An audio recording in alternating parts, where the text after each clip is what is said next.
You wrote about Sasaki. Educate us on what kind of pitcher he is. Sal, he was pretty good in the WBC, man. I don't think Sal was watching. Yeah, that is true. Well, once Diaz went down, it broke my heart. But yes. Understandable. Yeah. But hey, it feels like we're talking about a star pitcher from Japan almost every winter now, right? But in the case of Roki Sasaki, this is somebody that really is off the charts when it comes to his arsenal right now. A lot of executives have told me flat out, we're talking about one of the best pitchers in the world. High praise, guys, right? But this is a guy who throws 100 miles per hour, devastating splitter. That probably sounds familiar. It reminds some people of Yamamoto, who signed with the Dodgers, of course.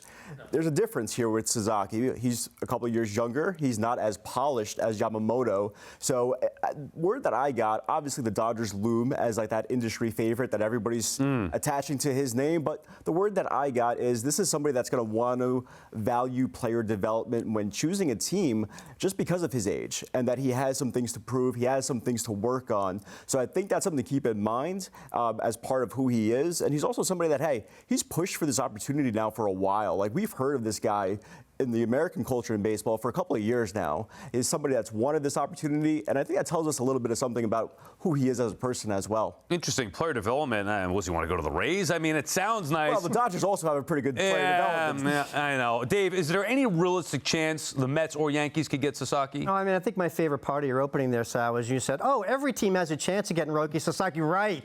He's going to go to Cincinnati or Pittsburgh, or Tampa Bay. I mean, give me a break. I mean, we're talking about 6 teams here, maybe, 7. And yes, the Yankees and Mets do have a chance that they could maybe persuade him to come here.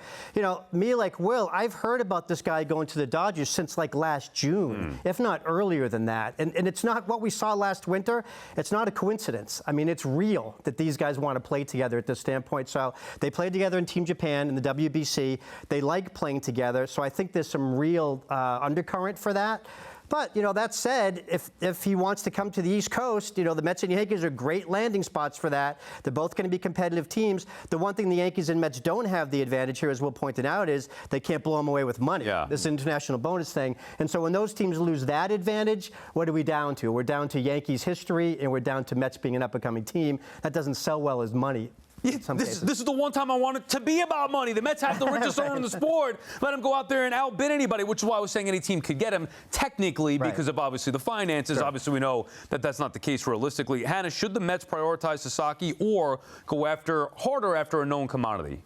I mean, to sort of summarize everything you're saying, sure, certainly. They should prioritize him until he signs elsewhere if he chooses to sign elsewhere. I mean, there's certainly no reason not to. There's a reason we talked about Yamamoto so much last year, and it's the same kind of reason. It's because you get the chance to get a guy who is really, really young and has years of team control, but is a little more polished than, say, someone you're going to get in the draft. He's maybe not as polished as Yamamoto, but it's not like, he'll pitch in Major League Baseball in 2025, and then you'll have him for another 6 years. You'll have him for the rest of his 20s. He's got so much potential, and then Mets need so much pitching. And even if they could blow everyone away with money, the chance to get that kind of talent for not blowing someone away with money, well, then you can blow somebody else away with money later. Right. So certainly, I make a full court press at the outset, but it's so complicated. We could spend the rest of the show talking about the details of the international signing period. They don't have all season or off season to make a pitch. So certainly they should prioritize whatever it is they think they need to do to make a compelling pitch to him as soon as he is posted and that 45-day window opens. And if it happens to be in the 2025 international bonus pool, because the Dodgers still have money from 2024, and I don't know if the Mets or Yankees do. Anyway, yes, if it's available to them to make that kind of compelling argument, they certainly should do that. But it's that window is going to close. He's going to sign somewhere relatively quickly, and then, they'll still need a lot of pitching.